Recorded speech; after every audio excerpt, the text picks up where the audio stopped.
Welcome to In the Demo, a show about the stories that get told about groups, how those stories got made, what we think those stories get wrong, and why it matters. You hosts? Farrah Bostic is the founder and head of research and strategy of The Difference Engine, a strategic insights consultancy focused on helping business leaders make decisions. Adam Pierno, author and brand consultant and managing director of brand strategy at Arizona State University. You are now in the demo. I'm Adam Pierno, Generation X. I'm not Adam Pierno. I'm Farrah Bostic. You're not owning your generation yet. I'm not. You know what was funny? Okay. I was about to say, I'm also Adam Pierno. I don't know. Like, for some reason, I was going to say the same. I'm just going to repeat you. My brain completely went into, I'm actually red right now. That's like the Brian Regan joke of telling the cabbie when they say, have a good trip. You say, you too. Yeah. In case you ever go somewhere. I'm so guilty of that. I'm constantly you-tooing people who are like, have a nice meal. I do too. I frequently just like, how do I end this exchange? Like, I think I just said you too, but I can clone my way out of here. Yes, exactly. Okay, so you are not going to be Generation X today, regardless. I'm not feeling generation-y. Okay, all right. Hey, we can transcend. This is just one label the man tries to put on us.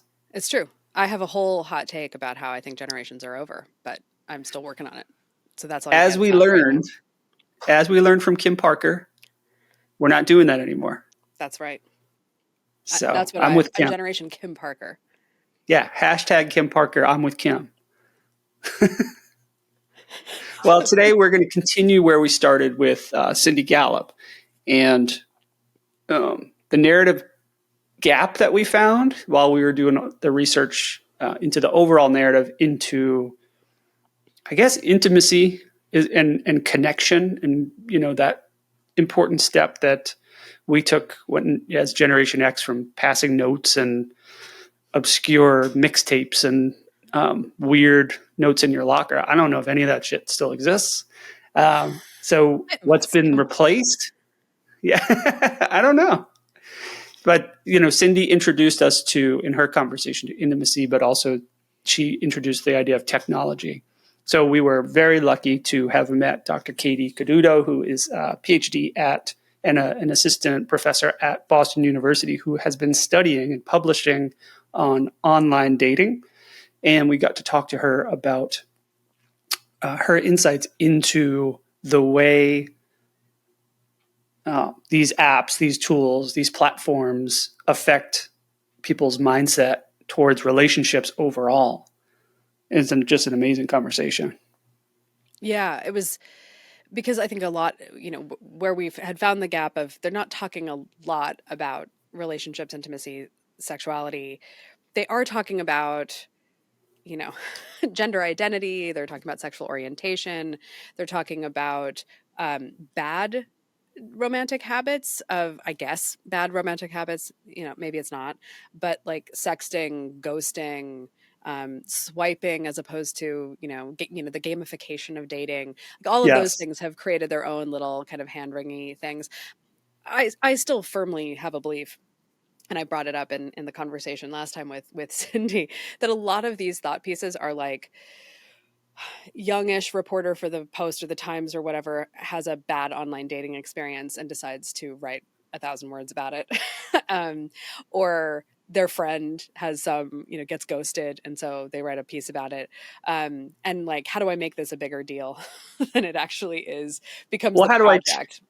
How do I turn it into a cultural statement? Yeah, exactly. Right. Exactly. Exactly. Or either that, or an editor, who's a boomer or Gen Xer and maybe married, is like, hey, who's a youthful person that can explain this in 650 words on the blog? It's like, yes. Oh, come on. Yes. I think there's also like these shifts that happen just inside of a single person, where it's like, I was cool with it for a while, but God, now it's a drag. Like, I'm really tired of it. And so maybe I'll write something complaining about how I've changed my mind. Like, I actually think that thing that before I was fine with, I really find annoying. And I would like it to invite more columnists and reporters to just sort of go, sometimes you get bored of things, and that's not newsworthy. It's like, yeah, it's like a 1,000-word think piece on like, I'm done with quinoa. Right? Like, just give it 3 Was months. I wrong He'll about want quinoa? Like, yeah. literally, Oh yeah, was I that's what it wrong would be about like. kale? What the world got wrong about quinoa? It's like, no, you just had it 7 days in a row. Now you want something else. It's okay. It's all right. Exactly. Just have some regular rice. And you can come Yeah. back to this powerful grain. Yeah. Yeah. There's so many grains. You don't have to break up with quinoa. You can just sort of see other grains. It'll be fine. You can have an open relationship with your grains. Now I'm wondering if quinoa is a grain. Ah, shoot. We're gonna look pretty stupid when big quinoa comes to smash us down. To tell us it's actually like a seed or a I hope that there legume. is a cartel that comes to correct us. You don't want to get canceled like quinoa, big quinoa. You definitely do not.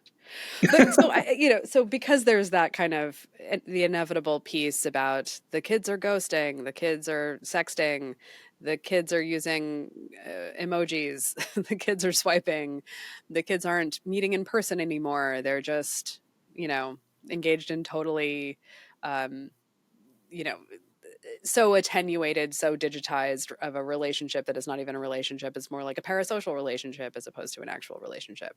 I mean, there's all of those kinds of think pieces that have been out there. And it felt like, I don't know, somebody's got to know what's really going on there. And it turns out there is somebody who knows what's really going on out She there. knows quite a bit. Yeah. So her research and her input on the topic are really compelling. So enjoy this conversation that you and I both had with Dr. Katy Coduto. I'm Adam Pierno, Generation X. And I'm Farrah Bostic, the cozy coupe generation. Is that a real thing?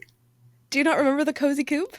It was a little Flintstones car for kids. It was red on the bottom. It was yellow on the top. You could take the top off and have a convertible. I do remember. It had a little trunk section and everything. Yeah. Yes. Okay. I came across today someone who had redone their car, their like little Fiat or smart car, to look just like the cozy coupe, and I immediately flashed back to my childhood. I love it. We have a guest today. We're joined by assistant professor at Boston University, digital media researcher, and author, Katy Coduto. Katy, how are you? Great. Thank you for having me. Katy, the timing of this conversation is absolutely perfect. Your book is just out, Technology, Privacy, and Sexting, Mediated Sex. It's perfect timing for the work that Farrah and I have doing. But first, a very important question for you. Which generation are you? I am a millennial through and through. Perfect. Now, do you remember the cozy coupe? I do. I absolutely do. As soon as you said it, I was like, oh, I... Did you know it by name or by description? Description. But I was like, this sounds familiar. One of my grandmas had one, and it was like the thing for all the cousins. Yeah. Oh, yes. You would fight over who gets to ride it. Yeah, exactly. Right. Like, see how many of us we could fit in it at a time. So maybe not so cozy. Yeah. It was extra cozy. Yeah, extra cozy. Exactly. My mother tells me a story about one day I was driving around in my cozy coupe, and I got out and I had this old wallet of hers that she no longer used. And I get the wallet out of the little trunk in the back, open it up, and I like rest my elbows on top of the the roof of the car, and I say, God damn it, I forgot my checkbook. Because my dad was always saying, God damn it, I forgot my checkbook. I love it. So yes. Fond memories. My kids, I remember having fake things that they used as cell phones, but it would just be like something like this. Mm-hmm. And they would just, because that's what they saw us doing with our cell phone. I don't know if that's great education. It's something. Katy, so we wanted to, obviously the title of your book is a good precursor to what we're going to talk about. But before we talk about millennials specifically, I wanted to give you a chance if you could talk about the research you do overall so the audience understands what you've been working on for the past few years and have your PhD in.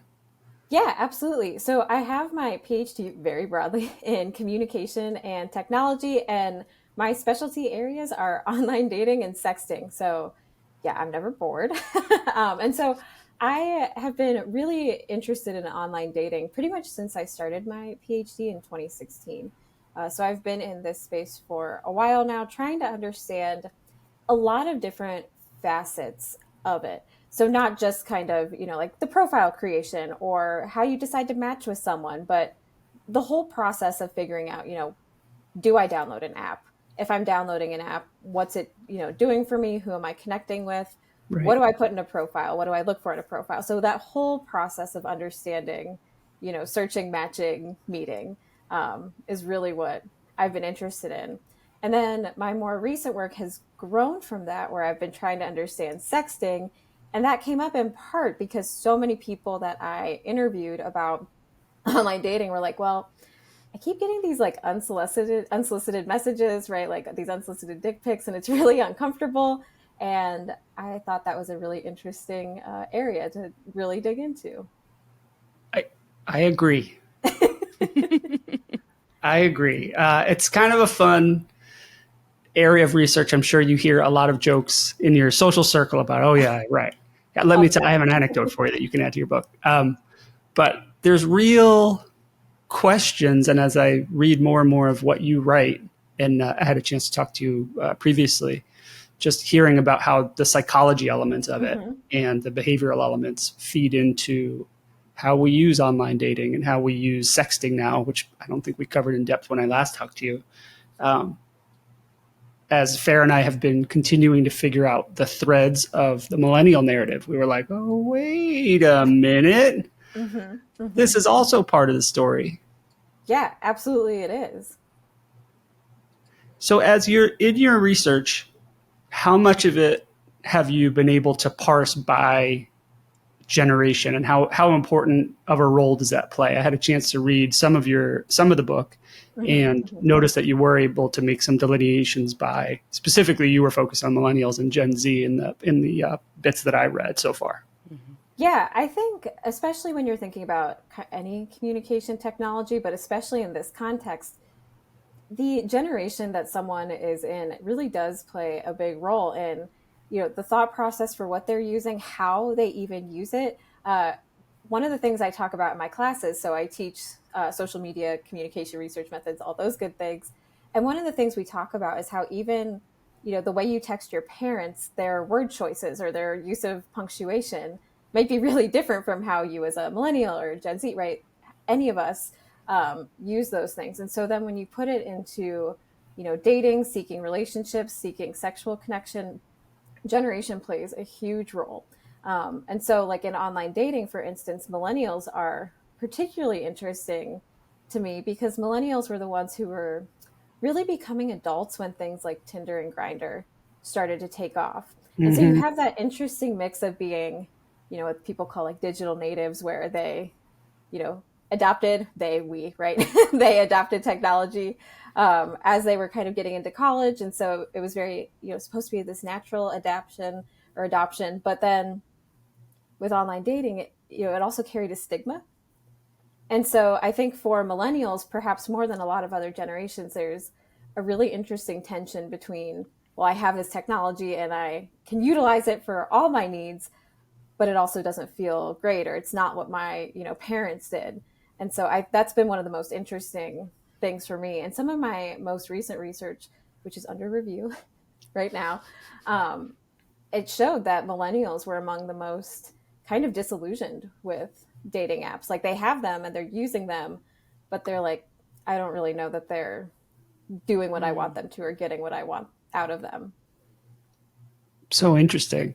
When you raised an interesting point about digital natives, and that's something we've talked about. And in the first book that we've read together, Farrah and I are reading a bibliography for some of our upcoming work.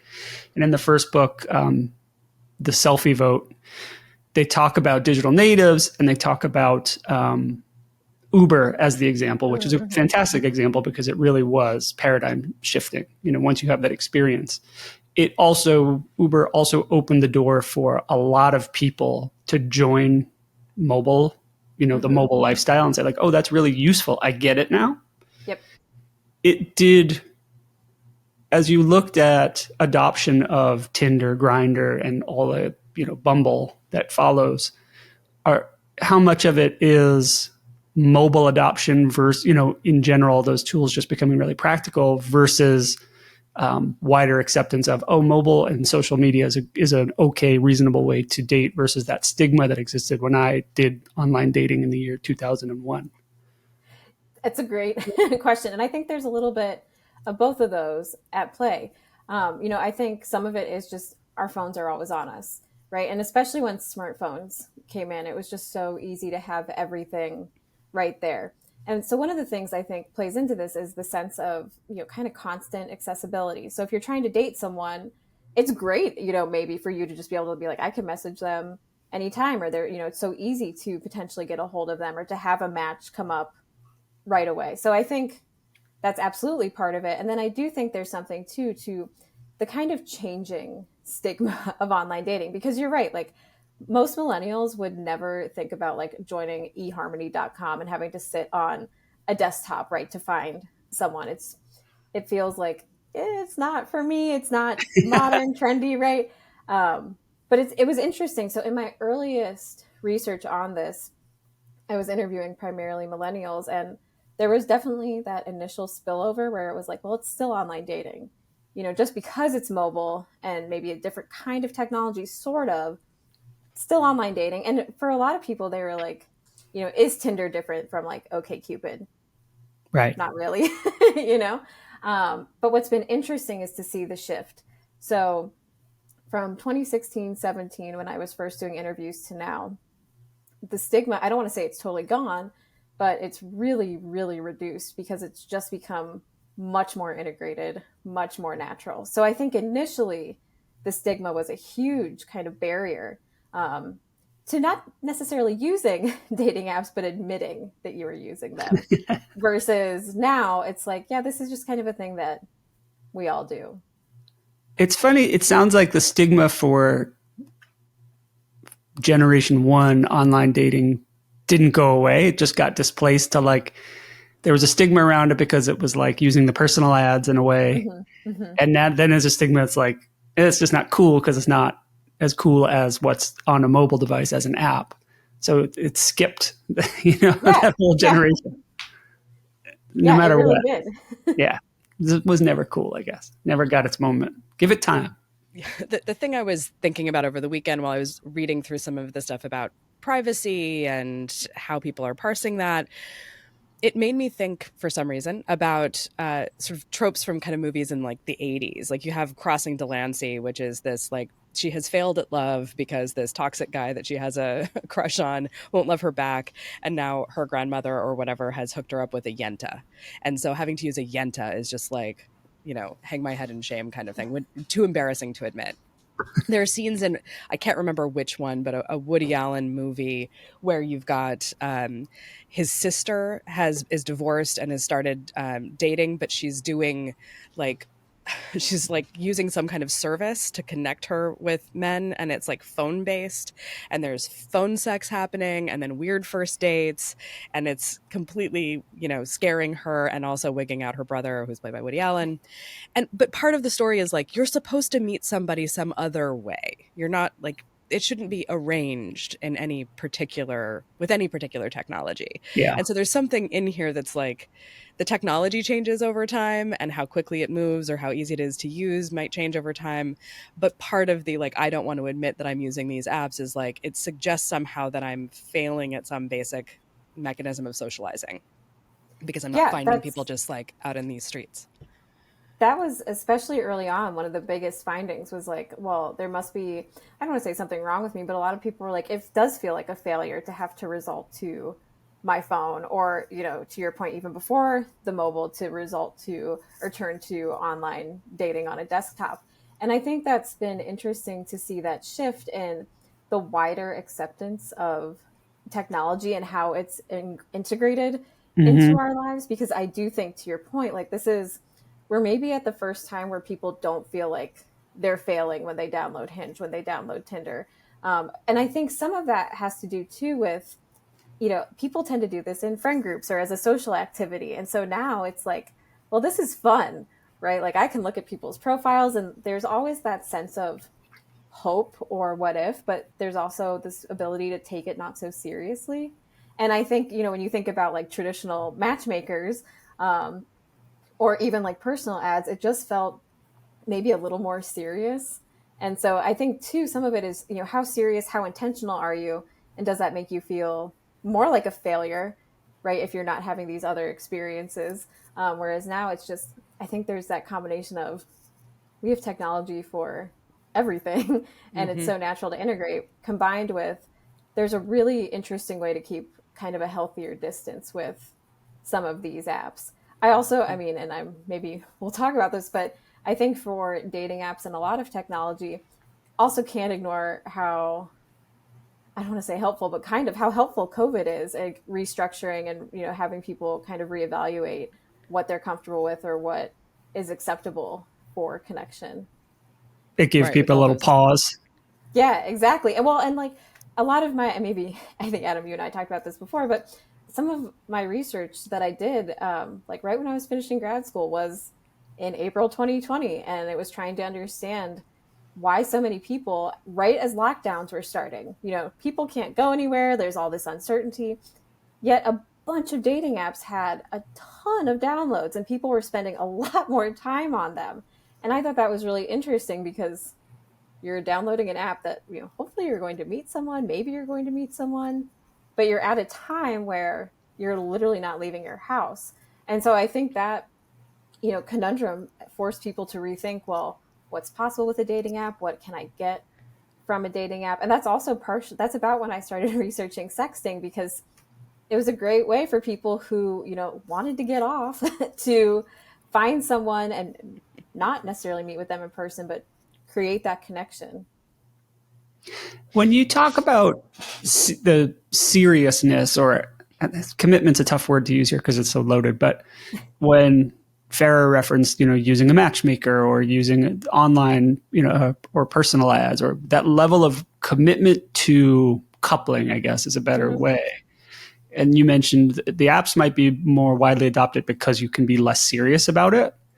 How does that impact then the overall interest in the relationships? I mean, my gut is if you gamify it and I can just swipe and unswipe and respond or not respond, it kind of reduces a lot of it. Does that help people feel about it? Because that would impact, intimacy overall. Absolutely. It varies. And that is a common critique, something that people definitely say, like, I feel like I'm just an option to a lot of people, or, if I don't have like a great opening line, or I'm not amazing in the initial conversation, they know they can move on. Mm-hmm. But again, this is something that people also recognize in themselves. So when I've interviewed people, they'll be like, I know I should, give someone more of a chance, or I know I should maybe not, put all my eggs in this like one conversational basket. But if someone's not amazing right away, I just kind of want to move on. And so I do think part of what's so interesting about dating apps is they really make people aware of just how wide that potential dating pool is. And so it's not just that there's a lack of seriousness, but it's also that, well, this person could be okay, but what if there's someone better? Right. And so I think to your point, like maybe it's not just the sense of commitment, but it's also, even if you are really looking for commitment, well, what is it? How serious can you be? How perfect of a match can you find? And that's also something that really varies based on where people live. Before I was at Boston University, I worked at South Dakota State University, and that vastly changes who's in the dating pool, what's possible, who you might already know.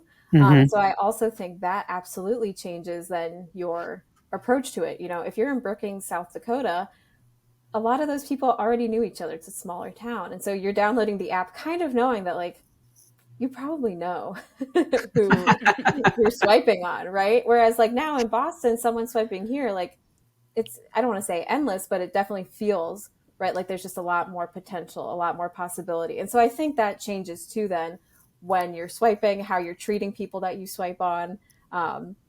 Again, if you're thinking like, oh, this one conversation is not great, maybe I move on, versus, well, this initial conversation wasn't great, but I could give them another chance. Mm-hmm. It's funny because I think I told Adam this when we were talking about this topic area. I think I told you the story. I don't know if I did or not. I had like brief moments on dating apps in my early 30s, and one literally was like, oh, this person is, it was like match.com, here's this 100% match, and he worked in the same office as me, like in an office of 50 people. And I was like, did I need to come on here to meet this guy? Yeah. I can see him. He's right over there. You just like wave your phone at him. Yeah. Well, this is before phone. It was still on a laptop. Got it. But it felt like part of the problem was not yet really widespread adoption. So you had like in New York, and this was in New York too, which was why it was so ridiculous that it would give me someone 50 feet away from me. But like, it also felt like the pool was quite small. On OkCupid, there was a similar two sets of challenges. One is it gave me two people who were like 2 degrees removed from me. I knew their names. They worked in the same industry as me. And that seemed to be part of the matching algorithm at one point. Because it was like, oh, a lot of people working in advertising. And I was like, I sort of know who that guy is. Like, I've heard of him. And there were people on there who like hadn't updated their profiles. I knew they were in relationships. And I was like, are you still on here because you mean to be on here? Or you forgot that you had an account. Yeah. The other part of it was the gamification layer, which before we even got into the mobile phones was already creeping in. OkCupid was really good at that. But it created weird incentives, which was like people would message you because that took them further to a completed profile. It was like good for OkCupid's retention metrics for you to take that extra step. And so I would literally get messages from guys going, just filling out my profile, just trying to, I have to send a message. So I'm sending a message, not actually interested. And it was like, well, why are you wasting my time with that? That's horrible. And also made me just go, this is not going to be for me. But I think there's this kind of interesting evolution of it, and it's sort of getting normalized over time. But I do think like the mobile layer is a really interesting, and the app-based layer is a really interesting part of it, because all those gamification tools that people were playing with when we were still on desktops are just so much more useful and kind of endemic when you're on a mobile device, because you're already scrolling and swiping through other things, and here you are in the infinite scroll in the slot machine, and you're you took the doing words you took the words out of my mouth, right? It's all building on the infinite scroll, and that's something I try to remind my students of, right? Is that like any app you're on, any social media platform, they don't want you to get off of them. They want you to stay on there as long as possible, and that's why the gamification of the dating apps, I think you're spot on. It's just another way of doing an infinite scroll. And I think it's capitalizing on this sense that, again, people know there's a big dating pool out there. And like maybe you match with someone and you can talk to them, but the swipe and the scroll are also really fun. And they're just really hitting those dopamine receptors where you're like, well, why would I, like a conversation's fine and good, but like I could just keep swiping, looking, investigating. When you look at that gamification aspect of it, in the conversation Farrah had with Cindy Gallup, she talks about how porn has created an abstraction in millennial, or not specifically the millennial, but any consumer of pornography, of their understanding of intimacy and sex. And I wonder if this is even a further layer that's a step removed, because I can swipe out of this, I can swipe whatever it is, right or left, or I could select 10 potential dates, and then I can go do something else and come back. It's like, it's like putting something in the microwave. Oh, okay, that turned out. When I come back to my phone, it's like, oh, this person responded. Great, something happens. Did you, in your research, do you get an emotional read from people on how that makes them feel, both as the, on both sides of it, as the recipient of a message or as someone who's intently trying to connect? That's a great question. And it's such a mix. And I always hesitate to, for all the things I've said to this point, I always hesitate to put too much influence or impact on the technology itself versus on human behavior. Right. And so I think for a lot of people, they try and compare what they go through on a dating app to what it would be like in person. Now, having said that, that varies a lot from person to person, because some people could not fathom walking up to 10 people at a bar in the course of a night, and asking for their phone numbers, whereas other people are like, yeah, that would be no problem at all. I'll walk up to one person, they reject me, like I'll go on to the next. And so I think some of this is about how you as an individual perceive the technology, but then also, dating or relationships outside of or alongside that technology. I have looked a lot at socially anxious people who use dating apps. And I think that's where you see some of these real differences with the gamification, like you're asking about. So, socially anxious people who are really putting a lot of faith and hope into dating apps, it's such a mind game of like waiting for a message to come or writing a message and trying to write a really good message. And I think kind of how you just described it is what a lot of people do, where it's like, okay, I'll write the message and then I just got to put my phone down, let it sit, and like hopefully something will happen, but it's okay if it doesn't, because right, it's just on my phone. Like if I'm going to get rejected or ignored, like it's not happening to my face. And so I think that's an interesting part of this, is that I think the gamification almost feels safer for some people because, right, if it's a game, it's a game. And so then it can't really hurt my feelings. Right. Whereas if I'm in person and someone rejects me, like that sucks. Like that really hurts. And again, it really varies from person to person, because there are plenty of people I've interviewed who are like, I will go, to a bar and talk to as many people as I do on a dating app. But then there are other people, and like one of my most fascinating interviews, I will never get over it. I interviewed a guy who was like, I just swipe right on everyone. He was like, because I don't want to see that like I didn't match with someone, like, or I don't want to swipe left. Like I don't want to have to go through the process, but I also just swipe right so fast. So then I basically can see in my matches the people who have already said yes to me. So it was like taking away the filtering for him, or the sense of potential rejection for him. And so he was only seeing people who, and so then he evaluated and said, okay, well, of these, like I'll message this one, this one, this one. And I just was like, what? But again, right, like self-protection. Yeah. You're making the phone or the technology work in a way that you're achieving your goals without getting that sense of, well, this person didn't like me. It's such a thing that I feel like we have these conversations with clients too, about like the use of data to make you feel good, right? Like metrics that are, that you've totally gamed to make you feel good about how the campaign worked, right? Like whatever metric makes it look successful. That's it. And that was one that clearly I'm still thinking about it. So I was like, wow, it's an interesting approach, right? And especially then goes back to what we said, like, clearly this is a person who's not looking carefully at profiles until like this later step where, well, now these women have already said yes to me, so now I can evaluate them. Yeah. I mean, on the other hand, I think it gets around that problem of like being overly selective, and maybe, the person that you would have met in person who, isn't the hottest person on the planet, but is funny or, made you feel a certain kind of way. Like he's the phrase I came across years ago is like increasing your luck surface area. Like he's increasing his luck surface area by swiping right on everybody.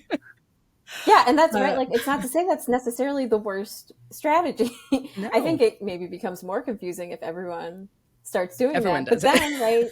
But then maybe you also run into that where, well, if people are maybe more open, because that's been, the pitch for lots of dating apps is like, well, you'll meet people you would have never met before. Right. And so if we're all just swiping right, maybe you start meeting people that you wouldn't have otherwise if you had put that kind of overly selective filter mindset on.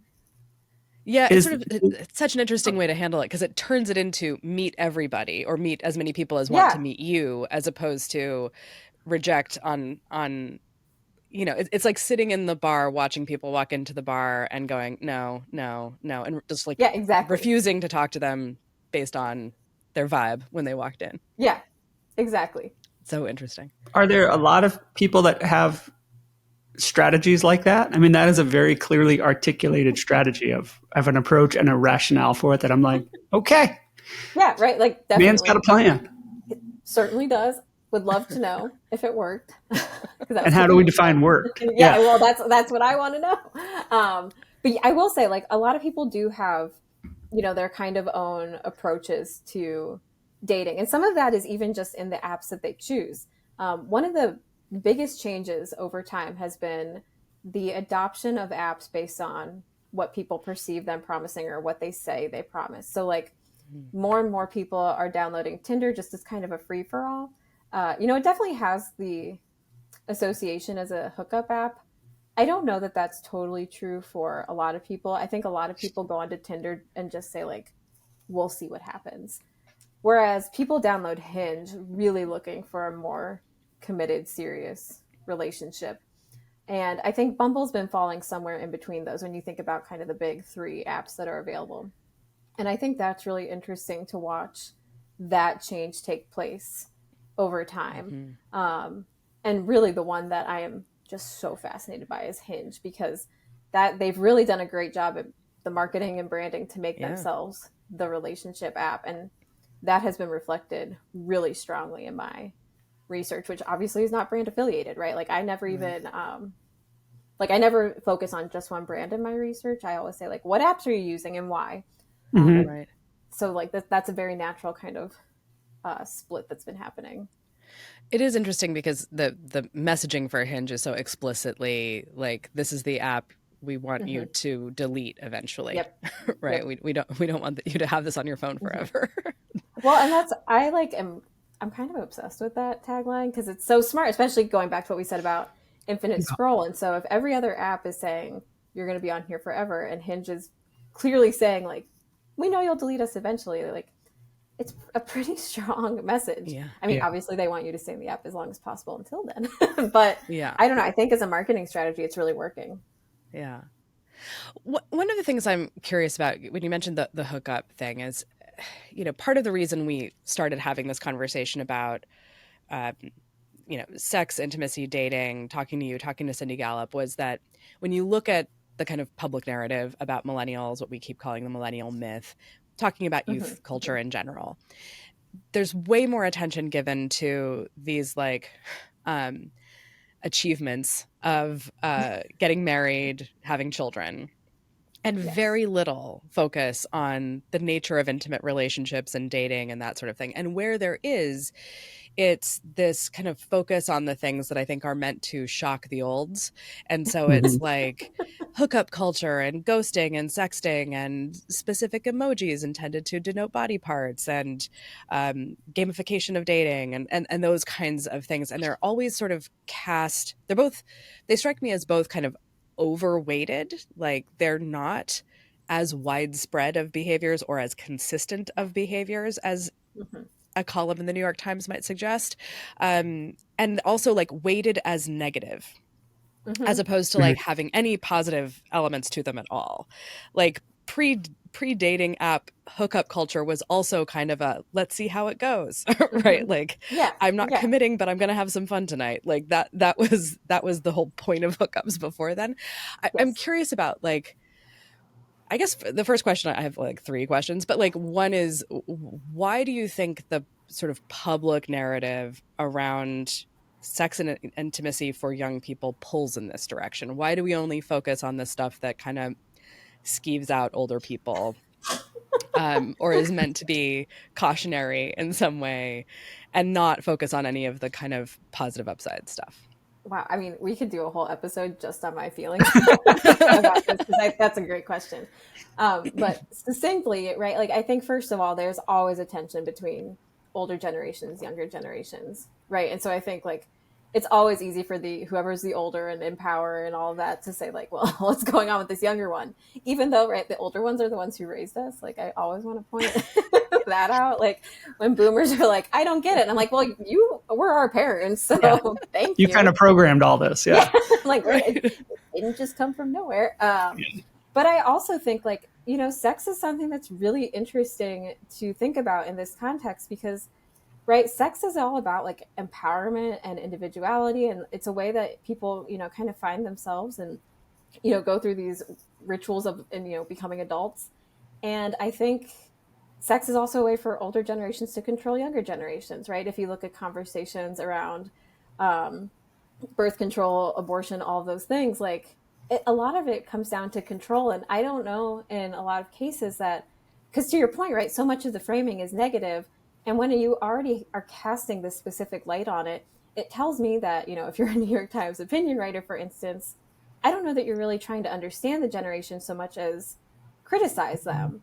And I think it's especially just wild when you look at the data, because everything suggests that millennials and Gen Z aren't having as much sex. They're not as sexual. And so it's like hookup culture, hookup panic, all this stuff. But for the most part, millennials and Gen Z are pretty chaste. And that's not to say, right, that like obviously they're sexting, they're using dating apps, but I think there's a lot more nuance to it than, to your point, like what a lot of these headlines want you to believe. And again, I think it comes down to, well, who's writing those headlines? Yeah, and I always think if those tools existed, my parents would have used them. You know what I mean? Like, as gross as that is to think about. None of us want that visual in their mind of their parents. But my parents take selfies. They use Facebook. Like, it's only natural that they would use whatever tools exist at the time for whatever the purpose are. It just so happens that millennials were coming of age, becoming independent adults when these apps launched, when the technology could be in their pocket. But you're right. The op-ed is the New York Times op-ed is I think the crosshairs that Farrah was positioning when she asked that question. Yeah. That's what it felt like. Yeah. I mean, yes, having some older friends and relatives who are most definitely using dating apps and not always having a great time, but they're trying them out. Like, yeah, there's no question that had it been available, they would have done it. I mean, and again, like the signal there is like, if it's making it into Woody Allen movies in the early 1980s, if it's making it into rom-coms in the mid and late 80s, like if it's You've Got Mail is essentially a story about people meeting online. I mean, not through a dating app, just through AOL. But also, like, I'm a firm believer in any technology that is, sufficiently widespread will turn into a way to get laid. So, like, you don't have to build 100%. In a sex layer to your app. It'll just turn into it'll get there eventually. Absolutely will. I guess one question that I guess I have is about things like sexting, since that was the chapter you shared with us, is like, is it good actually? Oh, yeah, I think so. No, and that's, again, great question, because I think it is. And I think it's another one of those things that tends to get framed in a pretty negative light. Like, why would anyone ever do this behavior? Whereas it's actually, it kind of goes alongside with this, reduction in sex overall. Sexting is a great way, particularly for younger adults, to figure out what it is they're comfortable with, what their preferences are. I mean, it's also just a great way to learn to communicate. Now, I'm not saying, right, like unsolicited dick pics and dating apps like that isn't great, right? And that's kind of its own layer of, why do people do this? What are they getting from it? But in the context of a consensual relationship, sexting is really healthy. And a lot of my research has shown that for people who are in relationships, whether, dating, engaged, married, when they sext, they tend to have really positive outcomes, particularly self-esteem outcomes from engaging in the behavior. So, when you're sexting with a partner, you're getting cues about like your desirability, right? The quality of your relationship. And again, you're learning how to communicate really intimate information back and forth. And so putting all that together, people tend to say like, well, I've come away from this experience feeling really good about myself, about my relationship. The self-esteem increases, as well as the sexual gratification increases, have been consistently significant in all of my work on this. And so I think, and again, like, you have to think about, well, sometimes I'm like, do you want millennials to have more sex? Do you want us to not use phones? Like, where are we going with this? But I think, the rise in sexting goes along with some of the reduction in physical sex, because I also think, it's a safe option for a lot of people. Mm-hmm. I mean, this is so much of what, Cindy is talking about and trying to build with Make Love Not Porn, which is not a porn site per se. Like that's not the, the real world sex is her phrase for it, right? Because it is meant to spark conversation. It is meant to help people, like there are some of the most popular videos are solo sex videos, and it's like Mm-hmm. teaching people, literally teaching people how to experience their own pleasure, how to understand their own bodies, how to figure out what they like, and then seeing real people have normal sex, not porn produced sex, is also like, you know, lots of different body types, lots of different kinds of, you know, likes and dislikes, lots of different, that there's so much more space for it, and it doesn't all have to kind of conform to one thing. And I think when sexting gets reduced to the unwanted dick pic, which is I think where a lot of people's minds go with when they hear sexting, you don't get the part where we're like, you know, it's COVID, we can't be physically together, but we can have some kind of intimacy. It's a long distance relationship, but we can still have some kind of intimacy. Somebody's just traveling for work, but we can remain intimate. Or we're just negotiating what we like before we're actually naked in front of each other. And that seems like, that's why I wanted to ask, like, it seems like there's room for this to be a net positive thing, as opposed to something we're wringing our hands about in op-ed pieces. Yeah, you're absolutely. And I think all of those points you made are all things that people mentioned in different parts of my research about, like, I love that you use the word negotiating, because that is a huge part for a lot of people, where it's like, I don't just have to, you know, go on a couple dates with someone and then get naked in front of them. Like, I can really have this process to feel out what's going to be comfortable for me, kind of what happens when. And I thought, I don't know, that was one of the most valuable things I saw people say over and over was, you know, it's a sense of almost safety in, you know, building the relationship, developing the relationship. One of the other parts of this is the privacy piece, though. And you know, we're one of the things I always think about is, you know, the standard story coming out of Silicon Valley and out of Madison Avenue is, actually, people don't really care about privacy. If they did, they wouldn't even be on TikTok. And like, that's the easy way out of having to do anything to safeguard their privacy, right? Until regulators come along and say you have to do something, and then, you know, they figure out a way around it, but whatever. One of the things you mentioned in the chapter you shared is that privacy is an important filter for selection of the appropriate technology for sexting. And also that there's a lot of kind of, it's good enough right now around which technology people choose. So like, it might not be my preference to use Snapchat or text messaging or whatever, but I'm using it because it fulfills other needs. And then there's like real gaps in people's perceptions about how much privacy they have or how much security they have.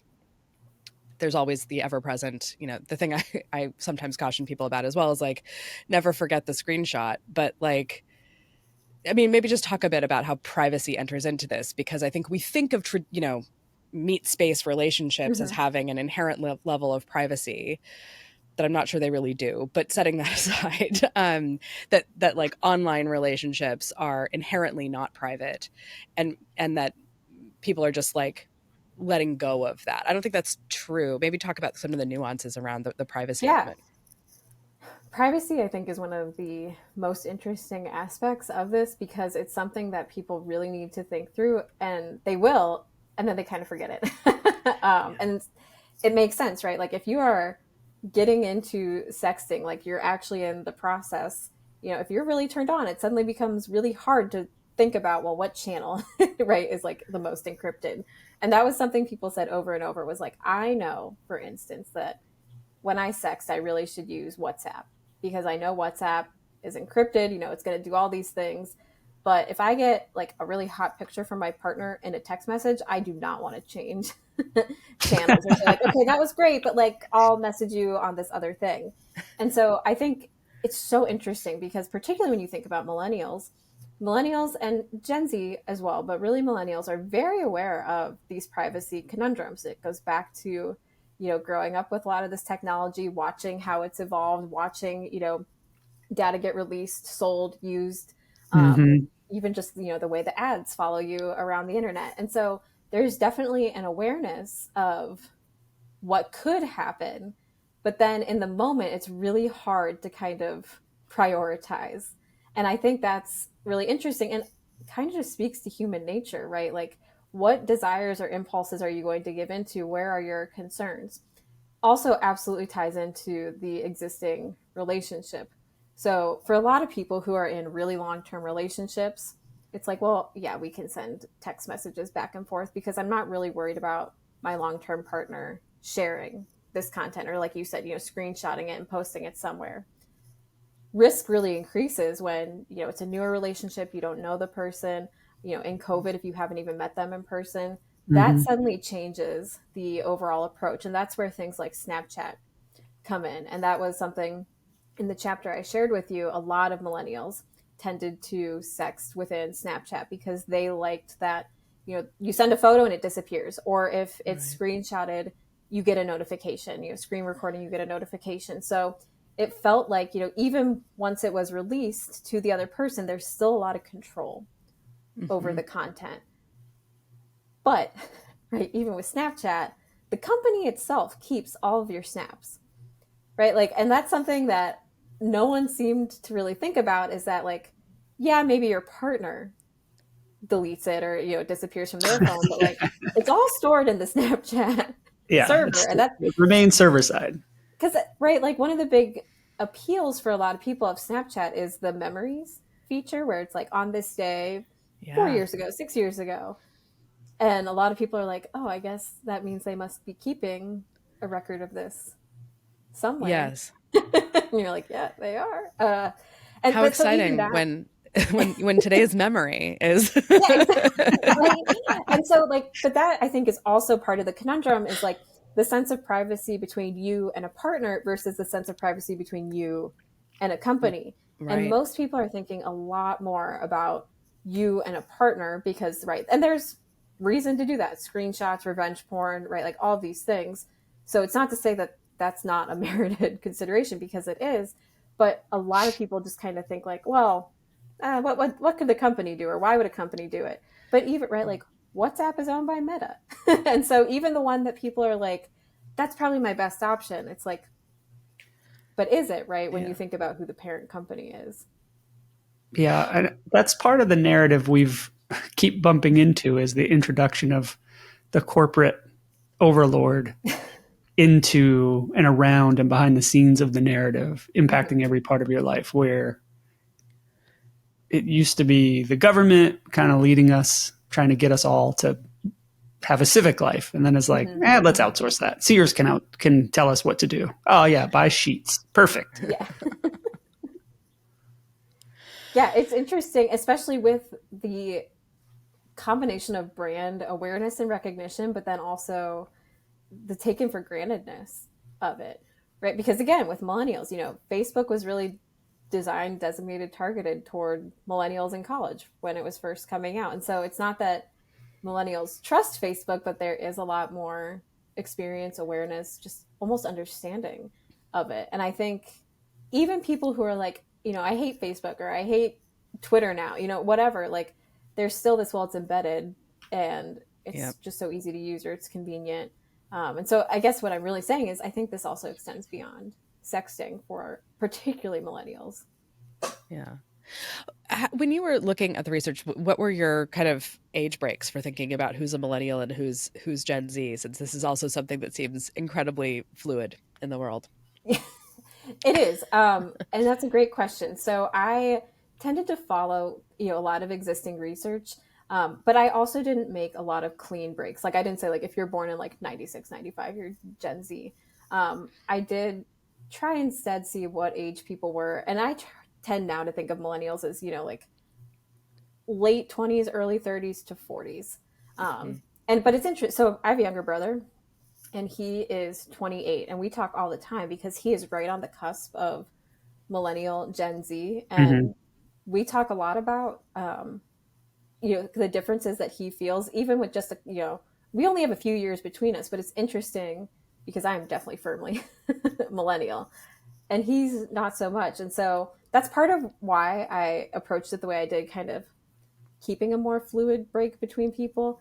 But I tend to think of millennials as, I think that's the thing, right? Millennials are older than I think anyone ever thinks anymore. Like, I feel like when people throw the word millennial out, they're still like, oh, these teenagers. And I'm like, man, I'm in my 30s. Like, come on. Yeah, it became a shorthand for the youth. Exactly. And so I think it's a great question because, like, I think the youngest millennials now are 29, 30. Yeah. I mean, in fairness, I would love, this might be a little assignment I give myself, is to go back and look at kind of media accounts of baby boomers, because I feel like there was like 30 years of them being in their 30s. And like, and then all of a sudden they were hitting retirement age, and it was like, whoa, Yeah. what happened? Social Security. Yeah. And like, yeah, there was not a lot of, I mean, there were certainly plenty of thought pieces about boomers at 40 or whatever, but Right. then like you get past like 45 and you get ignored anyway, so don't worry about it. After 45, no one in marketing cares about you, so it's Right. totally chill at that point. It's kind of nice. It's great. But that those sort of cusp distinctions are really interesting, because part of the joke of our intros is that for many years I was in a pocket that did not technically belong to any of the generations. They ended for a long time Gen X at like 72 to 74, and they didn't start millennials till 80. And so I'm in that interregnum period where you were neither nor. And my brother, though, was born like at the end of 1980. So he also has this like strong identification, or he used to anyway, strong identification as millennial. Which brings up another part of this, which is also that sense of like identifying with a generational handle that is meant to describe tens of millions of people who don't have that much in common. Right. And so, I mean, as a millennial, maybe like live unpack that for us, Katy. What does it mean? If you wouldn't mind to solving identify this as a millennial, and why do you think that is the case? Like, what are the things that make you totally millennial? Yeah, well, I have, again, we could do like a whole other episode on this. I have a lot of thoughts about this. But I think millennials are a particularly interesting group. And this is like so not online dating related, like my personal take.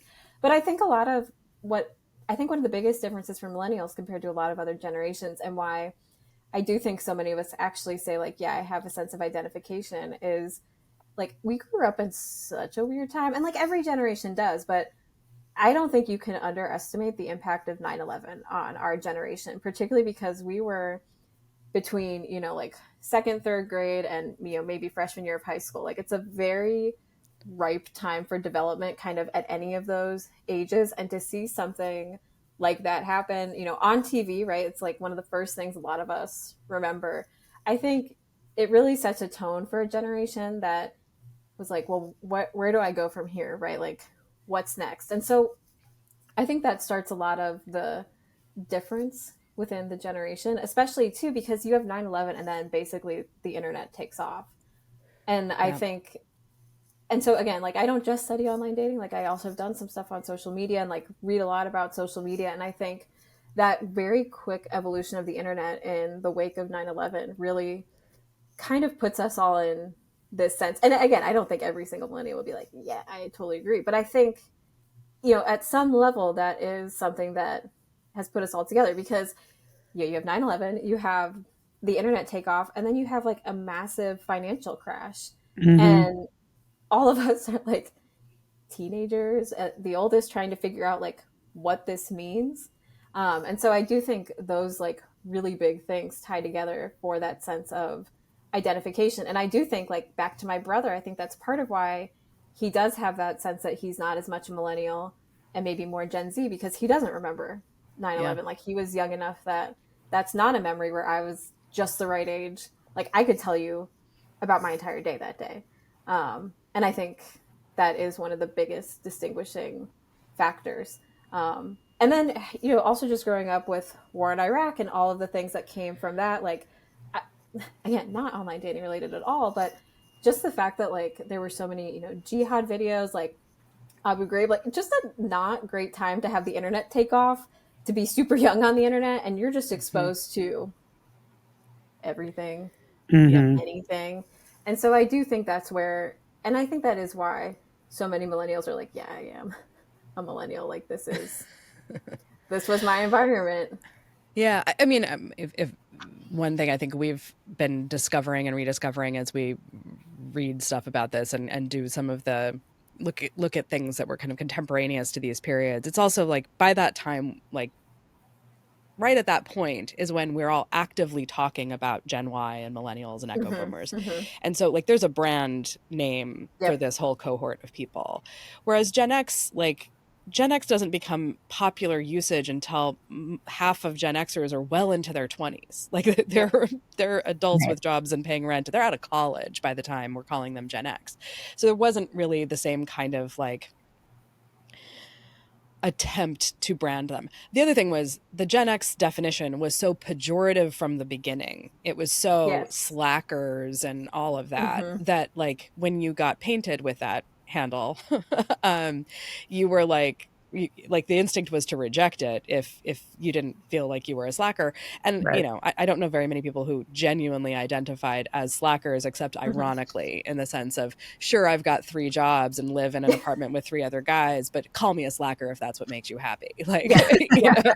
Well, and I think you're right that, you know, the branding of millennials from very early on was like, oh, this is going to be like the best generation, or like they're going to have like all the right tools, all the right things. And then it was like, happy 2008, here's a crisis that half of you graduating aren't going to be able to find jobs. And I think that starts some of that more negative framing of us then, right? Where it's like, well, why do millennials still live at home? And it's like, because what housing market is there? You know, why are you still with your parents? And I think that ties into why you see millennials not having sex or putting relationships off. Like, a lot of you're us not going to do it in your parents' house. Thank you. Is that right? Like, you're not going to like hook up in your twin bed that you grew up in. Especially, and then you add like a lockdown on top of that, right? Like, it's like, oh, if I go outside, there's some disease that I don't understand, and now I'm going to bring a stranger into my parents' house to hook up. Like, that's just absurd. Well, and the complaint for Gen Xers who were living in the shadow of the AIDS crisis was they weren't pairing off the way they were supposed to pair off because they were in groups. Right. And the groups thing starts out because they're latchkey kids. And, you know, so there's like a lot of fend for yourself-ness with children. And so children will form groups to protect themselves. Like it's absolutely. Like actually totally human natural nature. thing to do. Yeah, it's human nature. And so they're hanging out in groups. And sometimes that means, like, depending on the month, there's different pairing offs within that group. And and like, again, the adults were like, why are you doing this? And I was like, well, because like it's not the 1950s and 60s where cars were cheap. There were plenty of places to go as an underage person, where dating was like a formalized thing that you did. It was fine to casually date before you started to go steady. You guys had all these rules and affordances. And now, like, there's like one friend in a group of 4 that has a car. And you can't, you know, the only places to go are movies and coffee shops that stay open late. And that's basically you get chased out of anywhere else. And, you know, I think that the fascinating thing for millennials has been like the hits just keep on coming, but they're timed at these specific moments where like really that is a headwind against the typical achievement that you're supposed to be hitting at that point. Totally. The housing thing, you know, the lockdowns, all of that stuff just kind of comes up against it. I think the way that I think about it with, to bring it back to sexting and online dating, is also like, to your point, like raised on the open internet, like raised on the open internet in the first wave, and then Web 2.0 with social media, and like coming up alongside all of that. And in each stage, your boomer parents, my boomer parents, were enthusiastic about what this would bring. Right? Like we were just talking the other day about how excited my dad was about CompuServe, because CompuServe was going to be the world's library in our house, and like homework and knowing stuff and being connected to the rest of the world and all of that. And then social media was also this idea of like, you can expand your horizons, meet more people, be more connected, meet people on some sort of genuine meeting ground of shared interest, not just geographic location. And it did that for a while. But with the good comes the bad. Like the old line, sort of pre 2008, maybe, I don't know, right around 2008. I think it was probably around the time that like the Arab Spring didn't turn out to work out the way people were hoping in the early days. There was this shift from like Clay Shirky, Here Comes Everybody, talking about like, well, if you want to have Ushahidi, the platform that's like providing, you know, citizen monitoring of election safety, you have to have lolcats. And it's Right, like, right. okay, well, if you want to have whatever's of high value on the internet, then you have to have 8chan and you have to have doxing and you have to have Gamergate. Like it went to a more toxic place than most people were experiencing on the internet. But like there is a good and a bad that comes with all of this. And I think the thing that's happening now is just this, like all these other demographic anxieties about people not having enough children or buying enough houses or having enough job stability or what have you. And that just then infects every other piece of the narrative. And so we don't talk about, is sexting good actually? We talk about ghosting and eggplant emojis and dick pics and things like that. Exactly. And that's also just like the spicier thing, right? Especially now when you're thinking about, there's just so much that could draw our attention, demand our attention. And so if you're writing a headline, if you're trying to, put a social post out there, like a lot of people are like, oh, I don't want to hear about good behavior, right? Like, tell me why the eggplant emoji is bad. And so I think that you're right. Like there are these other anxieties, and then it's easy to just kind of double down on those, and especially for the sake of clicks. Yeah. Well, I'm excited for your book because in our research about this topic, I managed to find like one book about millennial sex, and it was a very well-intentioned book and very interesting, but it's also built on like 60 interviews, mostly in Colorado. And it was clearly someone's PhD project, but one of the smaller scale ones. Farrah read the last print issue of Hustler, and she tried to put it in our research. That's what she's referring to. Yeah. Look. No judgment, but just I don't think we'll hold up to peer review with that. I used to work for a woman who was friends with Larry Flint. I'm just gonna say that. I once had to order things for his brother's wedding. That were on his registry. It was questions to follow. Yeah. It was very rustic stuff. I'm just going to say that it was not lewd, just rustic and sort of odd to me at the time. Incredible word choice. Like, just leave it. Theater of the mind is taking over. Katy, it was lovely to see you again. Thank you for making time for us. This is fantastic. Absolutely. Happy to chat. Like I said, I have so many thoughts, so always happy to share. Excellent. We may circle back with you as we continue this work. Sounds great. Awesome. Thanks. In the Demo is produced by Farrah Bostic and Adam Pierno with support from the Difference Engine and edited by Allison Preisinger and AMP Studio. Music by Omega Man under the Creative Commons license. Go to inthedemopodcast.com for behind-the-scenes research and supporting information. Please rate and review the show. Someone once told us it helps.